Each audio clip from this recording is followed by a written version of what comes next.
Salam,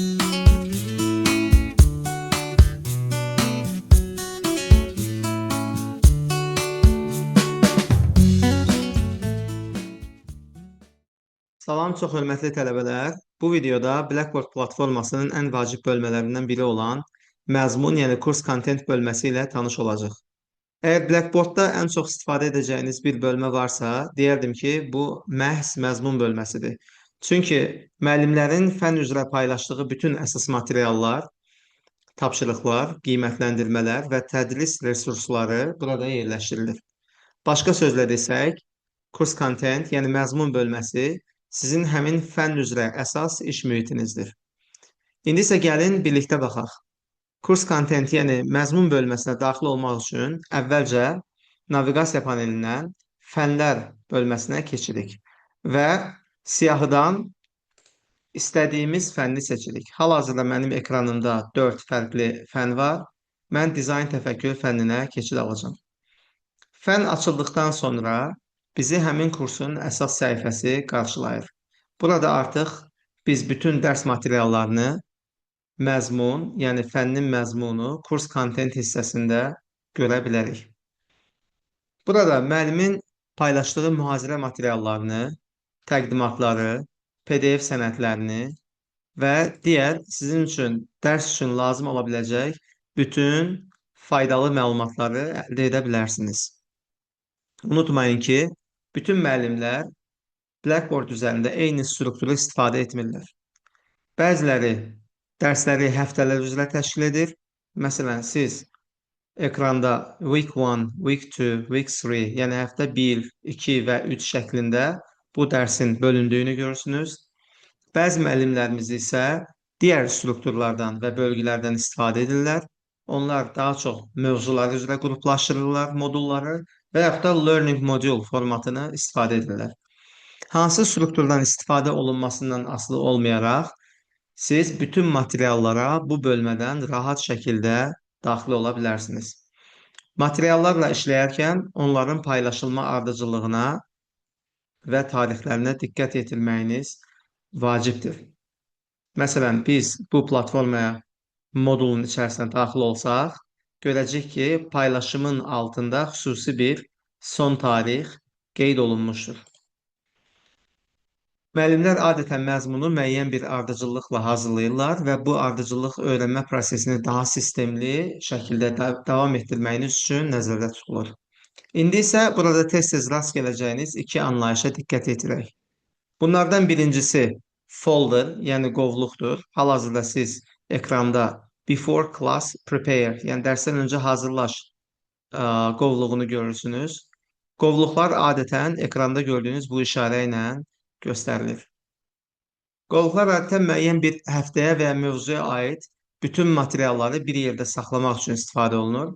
Beləliklə, siz eyni mövzuya aid bütün resursları bir qovluq daxilində rahat şəkildə tapa bilərsiniz. Məsələn, biz sizinlə birlikdə Design Thinking Lab moduluna daxil olsaq, burada Bookshelf, yəni kitabxana qovluğunu görürük. Biz Bookshelf-a daxil olduğumuzda onun içərisində yalnız dərs üçün sizə təqdim olunmuş kitabları görə bilərsiniz.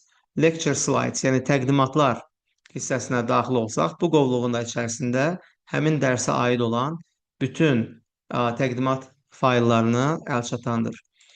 Yalnız burada müəllimləriniz həmin faylları istəsə həftə-həftə, istəsə bir qovluğun, bir modulun daxilində də sizə təqdim edə bilər. Bunu nəzərdə saxlayın.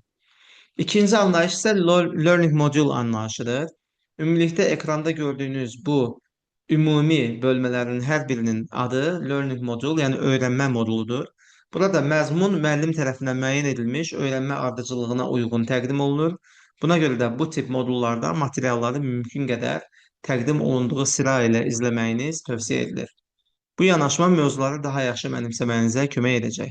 Məsələn, siz 5-ci həftənin içərisinə daxil olsanız, burada 3 fərqli çalışma və ya məzmun sizin üçün paylaşılıb. Onları öz ardıcıllığına uyğun yoxlamağınız sizin üçün tövsiyə ediləndir.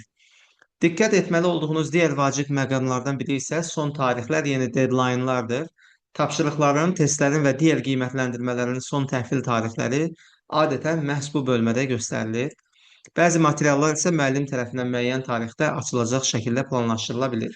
Buna görə də materialların yanında göstərilən tarixləri diqqətlə izləməyiniz vacibdir. Məsələn, siz burada görürsünüz ki, məzmun əlçatan deyil. Bu o deməkdir ki, müəllim bu materialı sizin üçün növbəti tarixlərdə əlçatan edəcəkdir.